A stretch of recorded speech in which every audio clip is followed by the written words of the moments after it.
Rebonjour, suite et fin de la correction de la version latine intitulée Proserpine, la Junon des enfers.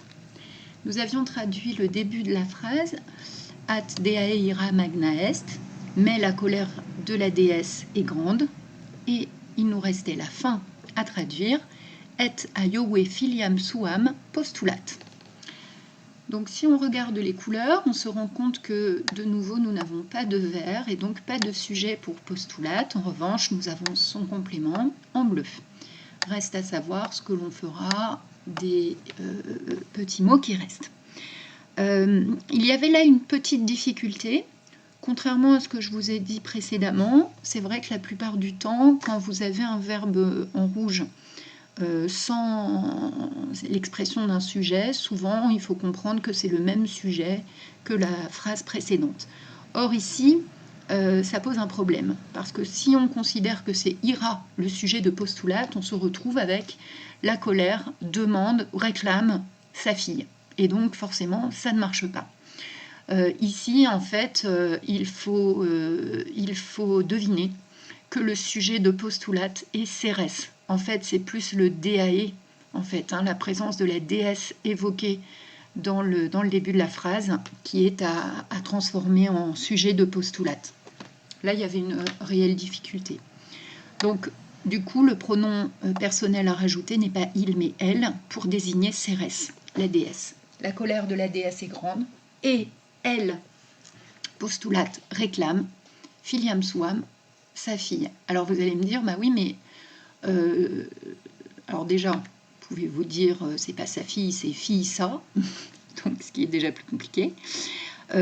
Ensuite, vous pouvez être également surpris parce que dans la première phrase, quand on vous disait Cérès ne voit pas sa fille, il n'y avait pas l'expression d'un déterminant possessif, comme ici.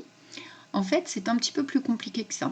Vous allez voir, en fait, ce déterminant possessif est un déterminant possessif réfléchi, c'est-à-dire il faut le surtraduire par son propre ou sa propre, ici sa propre fille.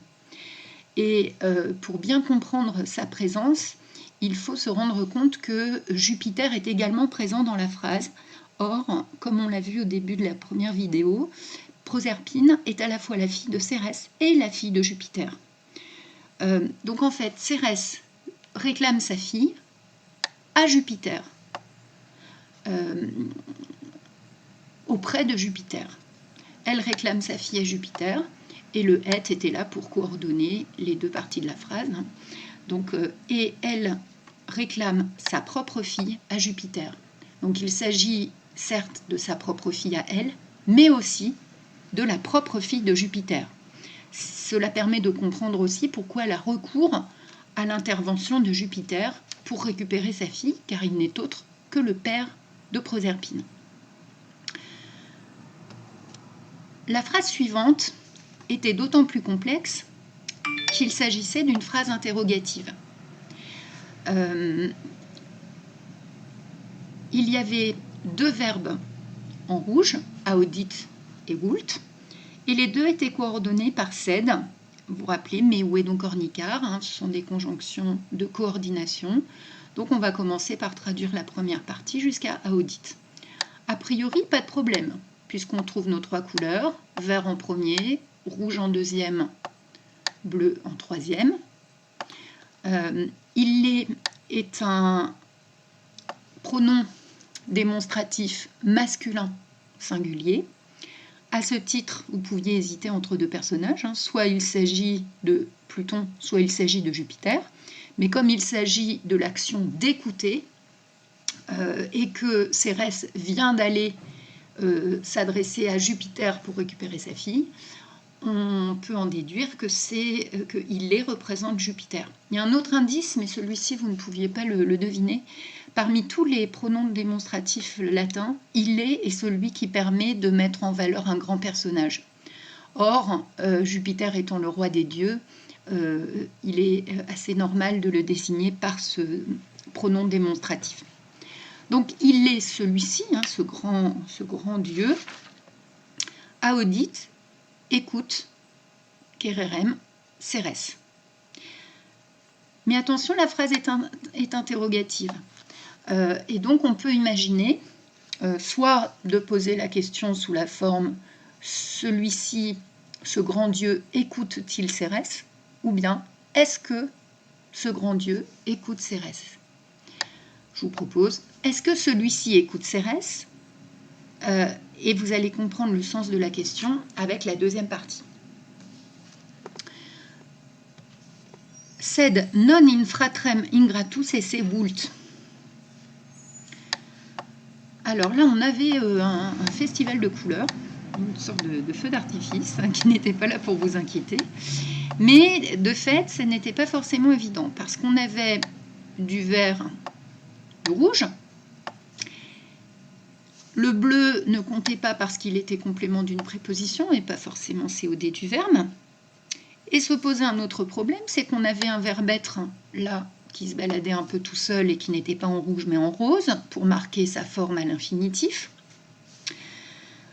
Autre élément qui pouvait vous perturber, ingratus était en vert mais en italique. Or, si vous vous rappelez bien, le vert italique, c'est le nominatif lorsqu'il est attribut du sujet. Et attribut du sujet, c'est complément du verbe être. Or, ça tombe bien, nous avons le verbe être dans la phrase. Cela permet de comprendre que ingratus est en fait le complément de esse. Du coup, en fait, dans cette phrase, on avait un verbe en rouge, mais qui n'était accompagné ni d'un sujet en vert, ni d'un complément en bleu. Alors, il s'agissait du verbe vouloir, au présent troisième personne du singulier. Le sujet est toujours il l'est, qui était déjà sujet de Audite, il s'agit donc de Jupiter. Donc, est-ce que Jupiter écoute Cérès? Et est-ce que Jupiter, puisque vous aviez le sed, mais est-ce que Jupiter veut, et le verbe vouloir peut se construire avec l'infinitif. On peut dire par exemple je veux manger, je veux danser à l'infinitif. Donc là c'est le cas aussi en latin. Donc mais est-ce que Jupiter veut être ingrat envers son frère? Et le non, on peut le faire porter sur le verbe vult, comme souvent. Donc, ce qui donne est-ce que Jupiter écoute Cérès, mais ne veut pas être ingrat envers son frère? En fait, cela veut dire que Jupiter hésite. Il hésite entre se ranger du côté de Cérès, qui est sa femme et sa sœur, et lui rendre Proserpine, ou bien comprendre son frère, qui est tombé amoureux de Proserpine, et lui permettre de faire de Proserpine la reine des enfers. D'où le nom, la Junon des enfers, puisque Junon, c'est la déesse du mariage. Donc l'idée, c'est de marier Proserpine à Pluton pour en faire la reine des enfers. Et donc, cette interrogation, cette hésitation est reformulée dans la dernière phrase. Donc, du coup, je vous mets quand même une correction. Donc, est-ce que celui-ci écoute Jupiter, mais ne veut pas être ingrat envers son frère? Quid statuit? On n'avait pas de vert, mais on avait du rouge et du bleu.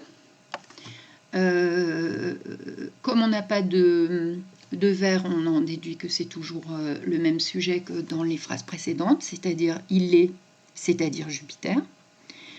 Donc, il décide quoi? Et donc en français, que décide-t-il?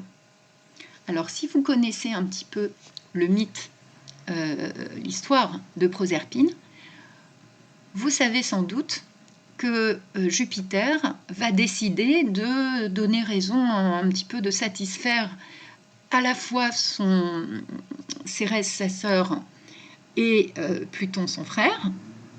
Et en fait, il va décider que Proserpine sera 6 mois de l'année la reine des enfers, donc cela correspond à l'automne et à l'hiver, et que 6 mois de l'année, au printemps-été, elle reviendra vivre sur la terre avec Cérès, la déesse des moissons, ce qui explique que la nature fleurissent et portent des fruits au printemps et à l'été.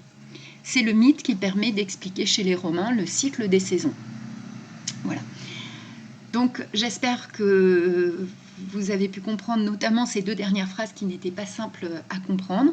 Maintenant, si vous connaissiez là encore le mythe, l'histoire de Proserpine, cela permettait aussi de comprendre qu'il allait donner raison à la fois à Cérès et Pluton et trouver une forme de compromis pour qu'à la fois Cérès retrouve sa fille et qu'en même temps elle puisse épouser Pluton, le dieu des enfers.